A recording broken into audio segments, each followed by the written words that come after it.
all they hear though is like assuming shouts. Alright, that's some of the text evidence that shows you their attitude, his tone about these kids.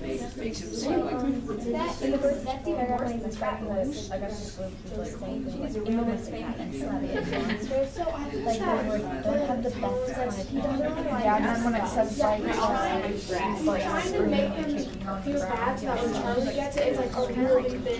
I think the author's kind of acting through the grandparents, because if you think about it, the grandparents kind of say exactly what the author's here. And like, I think the fact that He's a glue. I think the fact that both of them like got a ton of candy bars and that they were trying to get this, and then the fact that how they got it, they just randomly got one and said, A candy bar and just random, Not just like and 5 then it guys. happened, and I think that like helps a lot. No, Charlie only got 2 chocolate bars. So that's not like he didn't get a candy, he just got one like out of the blue.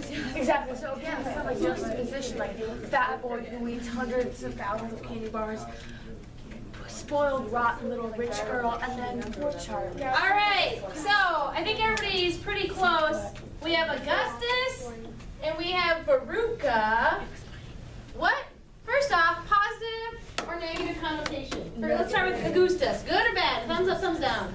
Okay, kind of a negative connotation about him. How about Veruca? Negative. Alright, so what do you think is the author's tone? Do you think he dislikes them, he's disgusted, he's repulsed, what? Like he describes Augustus like in a disgusting way. Okay, so his attitude about him is probably that he's a little disgusting. How about Veruca? Amanda? For Veruca, she's spoiled, and the author kind of like portrays her in that way, that she gets everything she wants because she begs for it and she throws tantrums. Yeah, okay, so he's disgusting, she's spoiled. Prove it. Text evidence. For Augustus, it said, well, you could kind of do what the mom said. He eats so many candy bars a day that it would be almost impossible for him not to eat one. And then the grandpa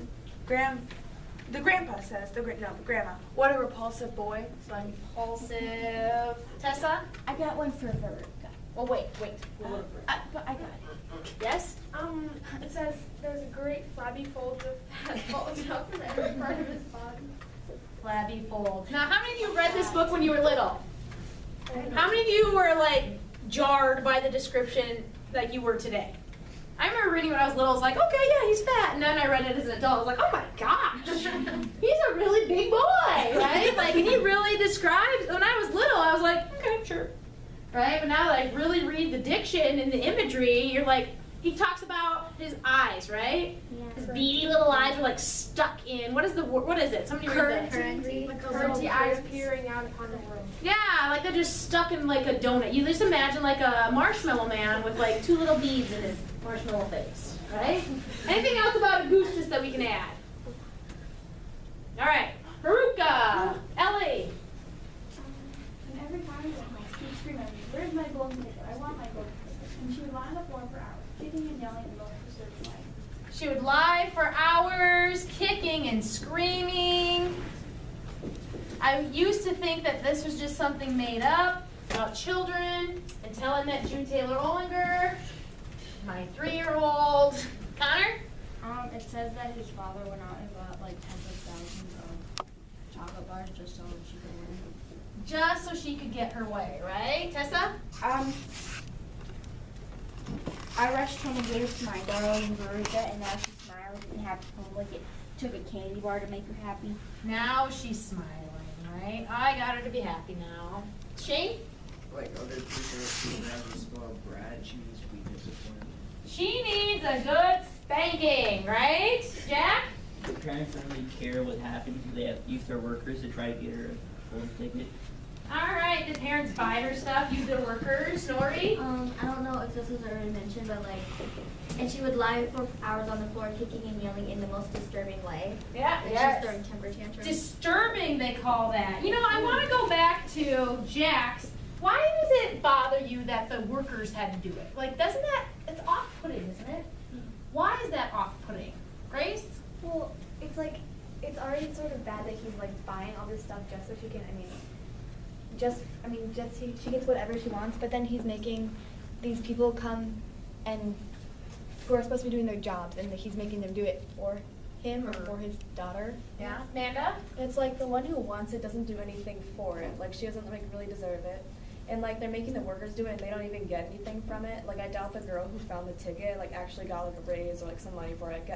She kind of just like found the ticket and gave it to Ruth. I think they get to at least eat the chocolate. How sad. All the wasted chocolate. Ellie? Well, our group kind of thought like, that like how they described how many like chocolate bars for her kind of like makes it stick out how like, we haven't read about this yet, but like when Charlie like just got like 1 or 2, and it was kind of just like a spur of the moment, and it wasn't something that he usually gets. And it's kind of just a little treat, and how like he got it on just that like one candy bar, and how they didn't like try for it and stuff. Mm-hmm. Yeah, Paige? Yeah, it's kind of like more a juxtaposition. Like he was trying to like be like, oh, like Augustus like making them look bad and everything. So that like when Charlie got his, it was like more of a bigger event. Oh, again, we bring up the yes, when you, that's how you spell it, juxtaposition. When you compare Charlie to Augustus and Veruca, geez, he looks like a great kid, doesn't he? Good guy. Well, also, like, they were all his factory workers were women, which was maybe like a little suspicious. I was like, come on. But then it was also, it said here that I would assume a lot of these workers are in the same place as Charlie's dad. They're just in an assembly line. They're just trying to make money for their families. And now they have to like serve this rich girl and throw away all this food. I'm sure they would love to bring home to their families. Mm-hmm. You know, I'm sure that lady, if she had kids, she'd probably want her kid to get the golden ticket. Absolutely. One more, Tessa? Well, like in the movie, we haven't read this part, but like one lady tries to put chocolate bar in her like coat and she gets in trouble for it. Mm-hmm. Yeah. Okay. Good. Yeah, there's definitely like they are a superior, rich, upper class family, and it just seems a little bit unfair, doesn't it? Definitely fears. And the author gives us all this great diction. The characters are saying things about other characters. The narrators are describing them in a certain way. Now, he doesn't have to describe Augustus so disgustingly, right? He could just say, here was a nice, jolly young boy who was overweight but delightful, right? No, he calls him disgusting and robust and hideous and enormous and flabby folds. He could describe him in more positive terms, but he doesn't. He wants you to feel disgust towards Augustus. He could describe a Veruca in a different way. What a delightful young lady who walked across. She laid on the floor kicking and screaming, but she was so perseverant. She was so on task. She was dedicated to the cause, right? He doesn't say that. She lied on the floor for hours kicking and screaming. It was disturbing. That he's trying to get you to feel